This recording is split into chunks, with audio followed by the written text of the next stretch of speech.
आणि यानंतर असेल जेव्हा घनघोर संघर्ष होतील जेव्हा वाऱ्यावरती वार झुंज द्यावी तेव्हा घेऊन नाव शरद पवार. शरद पवार देश आणि राज्यहितासाठी आयुष्यभर लढा देणारे आदरणीय शरदचंद्रजी पवार साहेब आपलं मनोगत व्यक्त करतायत. आपल्या जोरदार टाळ्यांच्या गजरामध्ये आपण आदरणीय साहेबांचं स्वागत करूया.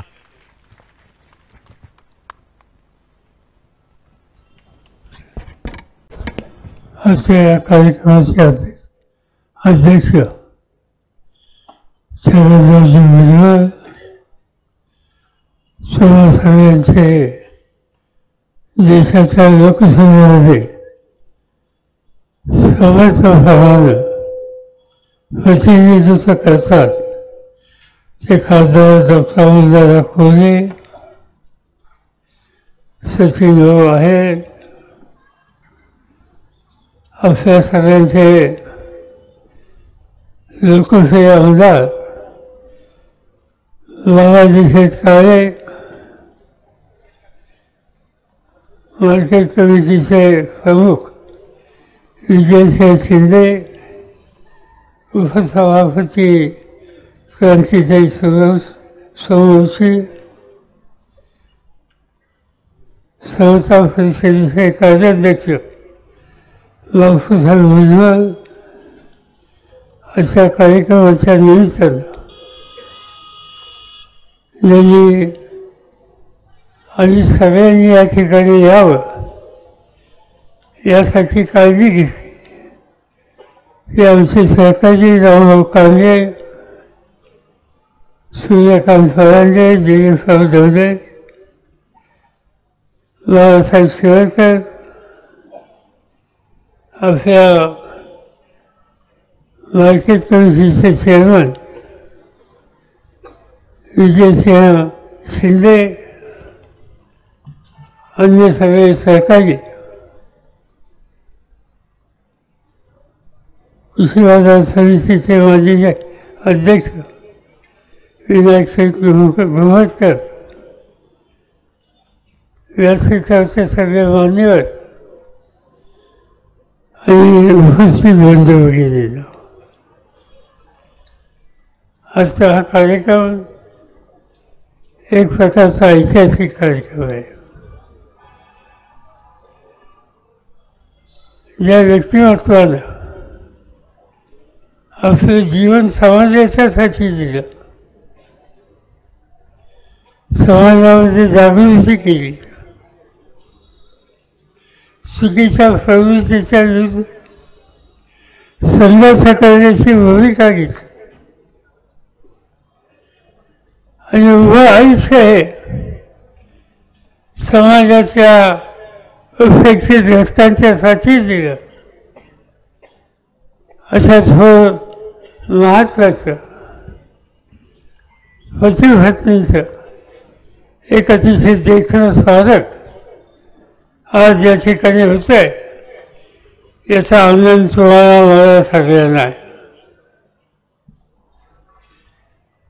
महात्मा ज्योतिबा फुले, सावित्रीबाई फुले यांच्याबद्दल अनेक गोष्टी सांगता येतील आणि आत्ताच हवं भुजबळ साहेबांच्या भाषणामध्ये त्यापैकी अतिशय महत्त्वाच्या गोष्टी आत्ताच या ठिकाणी ऐकल्या. एक आगळं ज्येष्ठ असं व्यक्तिमत्व,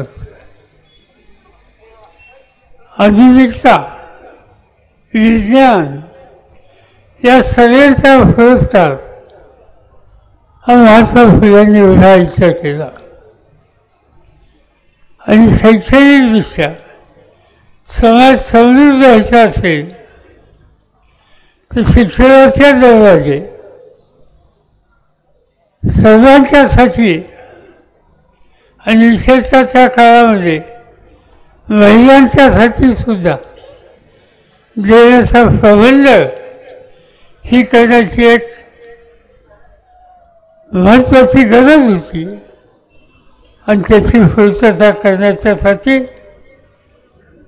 महात्मा फुल्यांना सावित्रीबाईंनी अखंड साथ दिली. अनेक त्यांच्या जीवनाचे पैलू हे सांगता येतील, पण त्याचा ओझरचा उल्लेख भुजबळ साहेबांनी केला. त्या माझ्यासारख्याच्या मनात सुद्धा एक प्रकारचा ठसा निर्माण केला. मुंबईमध्ये समुद्र किनाऱ्यावर जे गेटवे ऑफ इंडिया आहे तिथं ब्रिटिश राज्यकर्त्याचं स्वागत करण्याच्यासाठी ती वास्तू उभी केली आणि ब्रिटिश राज्यकर्ते भारताला भेट देण्याच्यासाठी तिथे आले. त्यांची रोज त्या ठिकाणी थांबली. त्यांच्या स्वागताच्या साठी त्या काळाचे शासनाचे सगळे महत्त्वाचे घटक आणि त्याच वेळेला एका कोफ्यामध्ये मुंडासू आणलेला, डोक्यात बंदी घातलेला, हातामध्ये कागद घेऊन उभं राहिलेलं व्यक्तिमत्व. राज्यकर्ते जसे उतरले ओळखीतून आणि निघाले त्यावेळेस साहजिकच पोलिसांनी त्यांच्यासाठी रस्ता मोकळा केला आणि त्या कागद हातात घेऊन उभे राहणाऱ्या व्यक्तीला बाजूला करायचा प्रयत्न केला. राज्यकर्त्यांच्या लक्षात आलं.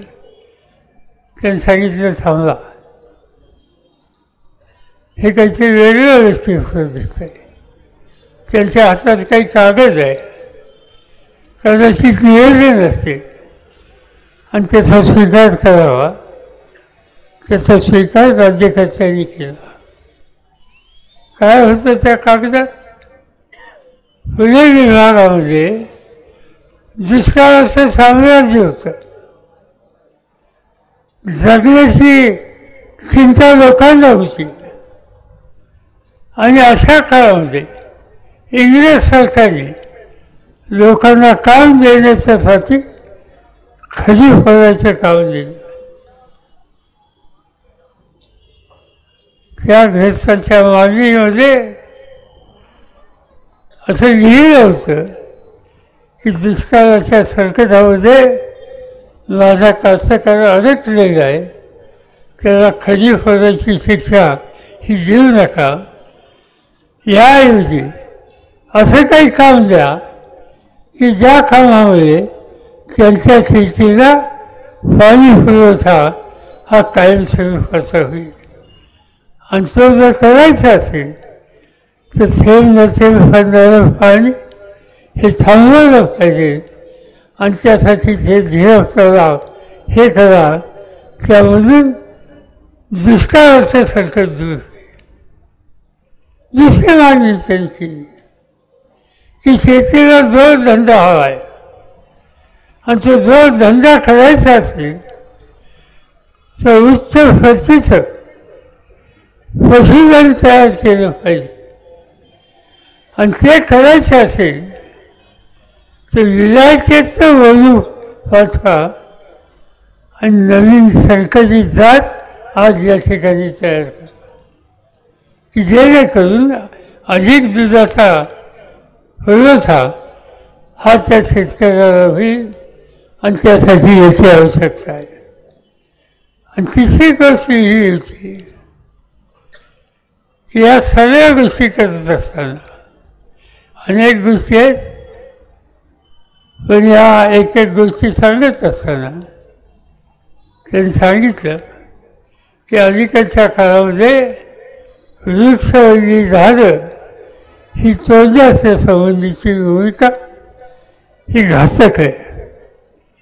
जर निसर्गाचा संशय ठेवायचा असेल तर झाडीसुद्धा ठेवली पाहिजे. त्यामुळं पावसाचं प्रमाण वाढीला लागेल अशा प्रकारच्या मागण्या त्या हातामध्ये घेऊन ते ग्रस्त उभे होते. ते दुसरे तिसरे कुणी नव्हते, महात्मा ज्योतिबा फुले. हे सांगतात काय याच्यातून? माझ्या मते विज्ञानाचा पुरस्कार त्या काळामध्ये त्यांनी केला. संकलित धान्य, संकलित बियाणं, संकलित पशुधन, याचा अर्थ काय? याचा अर्थ आधुनिकता, याचा अर्थ विज्ञानाचा पुरस्कार.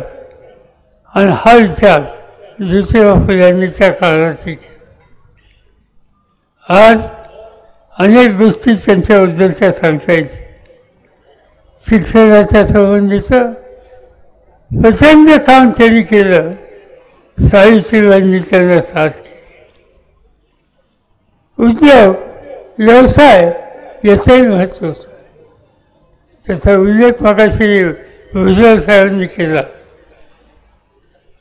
की महात्मा ज्योतिबा फुलेंचा शेजी म्हणायच्या घरामध्ये सुद्धा त्यांनी एक कंपनी काढली, पुन्हा कन्स्ट्रक्शन कंपनी. बांधकामाची कामं घ्यायची. पुण्याच्या जवळचा खडकवासला या धरणाच्या फाळ्याचं काम महात्मा ज्योतिबा फुल्यांच्या या कंपनीने केलं. जुना फुले आणि सातारचा जो रस्ता आहे आणि कात्रच्या घाटामध्ये जो बोगदा आहे, त्या बोगद्याचं कामसुद्धा काही प्रमाणात महात्मा ज्योतिबा फुल्यांच्या कंपनीने केलं. एक विलक्षण व्यक्तिमत्व होतं. आणि ते विलक्षण व्यक्तिमत्व आजच्या काळामध्ये सुद्धा समाजाला एक प्रकारची दूरदृष्टी दाखवतं. आणि म्हणून मला विशेषतः मी उत्तर हिंदुस्थानात जातो त्यावेळी एका गोष्टीचं अभिमान वाटतो की महात्मा ज्योतिबा फुल्यांचं नाव महाराष्ट्रामध्ये घराघरात आहे. पण त्याही बरोबर तुम्ही उत्तर प्रदेशमध्ये जा, तुम्ही बिहारमध्ये जा, महात्मा ज्योतिबा फुल्यांचं पुतळे, त्यांचं नाव त्या ठिकाणी प्रत्येक ठिकाणी पाहायला मिळेल. मायावतीच्या हातामध्ये देशाची सूत्र, राज्याची सूत्र होती. एका जिल्ह्याचं नाव फुले जिल्हा म्हणून करून टाकलं. आज उत्तर प्रदेशमध्ये महात्मा ज्योतिबा फुल्यांच्या नावाने, शाहू महाराजांच्या नावाने जिल्ह्याची नावं आहेत. हे कर्तृत्व, ही दृष्टी या नेतृत्वाने दाखवली. त्यामुळं आज देश पातळीवर त्याची नोंद ही घेतली गेलेली आहे. आणि म्हणून शेतकऱ्याच्या संबंधी अतिशय आस्था असेल, स्त्रीचा सन्मानाची भूमिका घेणार, सामान्य माणसाचा विचार अखंड जपणारा, स्वछत्रपती असोत, अन्य राज्यकर्ते असोत, की ज्यांनी एक आदर्श समाजाच्या समोर ठेवला, त्या व्यक्तिमत्वाची समाधी शोधून काढणं, त्यांच्यावर फवारणी करणं आणि नव्या पिढीला या प्रकारचा आदर्श त्यांच्यापर्यंत पोचवणं ही अत्यंत मोलाची कामगिरी ही महात्मा ज्योतिबा फुलेंनी केली, सावित्रीबाईंनी केली. आणि म्हणून मला आनंद आहे की या ठिकाणी उभयतांचा पुतळा, अतिशय देखणा पुतळा कृषी बाजार समितीने आणि या पुतळा समितीने तुम्हा सगळ्यांच्या मदतीने आज उभा या ठिकाणी केला आहे. माझी खात्री आहे, मला ठाऊक आहे की या ठिकाणी आज चाकणला व्यवहार होत आहे, शेतीमालाचा व्यवहार होत आहे, इथं कांद्याची बाजारपेठ होती आहे. शेजारी केंद्र सरकारच्या कृषी खात्याचं कांदा लसूण यावर संशोधन करणारी संस्था आहे. या अनेक गोष्टी या ठिकाणी चांगल्या आहेत. पण आज सगळ्या जगामध्ये कांदा निर्यात करण्याच्या संबंधीची कामगिरी ज्या भागाचा हा कष्टकरी शेतकरी करतो त्या शेतकऱ्याचं दुखलं हे उघडायचं महात्मा ज्योतिराव फुलेंनी मांडलं. अशा परिस्थितीमध्ये कांदा निर्यात किंवा तत्सम प्रश्न असो त्यावर केंद्र सरकारने दुसरी बसवली आणि त्याची झळ आज काळ्या आईची इमान राखणाऱ्या कष्टकरी शेतकऱ्याला रोजगारी लागते. आणि ते घालायचं असेल तर राज्यकर्त्यांनी महात्मा ज्योतिराव फुले यांचा आदर्श हा फुले ठेवावा आणि अशा प्रकारचे शेतकऱ्यांच्या हिताचे विरुद्ध येणारे जे काही निर्णय असतील कायदे असतील ते नष्ट करायचे थांबवावेत ते थांबवावेत हीच खऱ्या अर्थानं महात्मा ज्योतिराव फुल्यांना आणि सावित्रीबाईंना एक प्रकारची श्रद्धांजली होती. मी काय अधिक बोलून वेळ घेऊ इच्छित नाही. अनेक तासापासून या ठिकाणी थांबणार. मला आनंद आहे की ॲडव्होकेट विजय शिंदे त्यांचे सगळे सहकारी आणि या पुतळ्यासाठी हातभार राहणारे या भागाचे कष्टकरी शेतकरी या सगळ्यांच्या सामूहिक प्रयत्नानं हे अतिशय सुंदर शिल्प आज या ठिकाणी उभे राहिलं. हे त्या ठिकाणी येणाऱ्या प्रत्येक व्यक्तीला प्रेरणा देईल.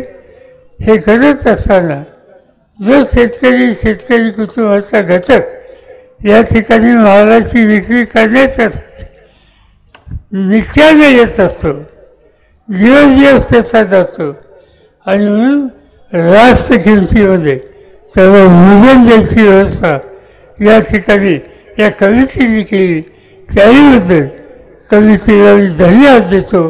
किंवा सगळ्यांच्या साक्षीनं महात्मा ज्योतिराव फुले आणि सावित्रीबाई फुले या दोघांची देखील शिल्प या ठिकाणी अनावरण झाली हे जाहीर करतो. माझे दोन शब्द संपवतो.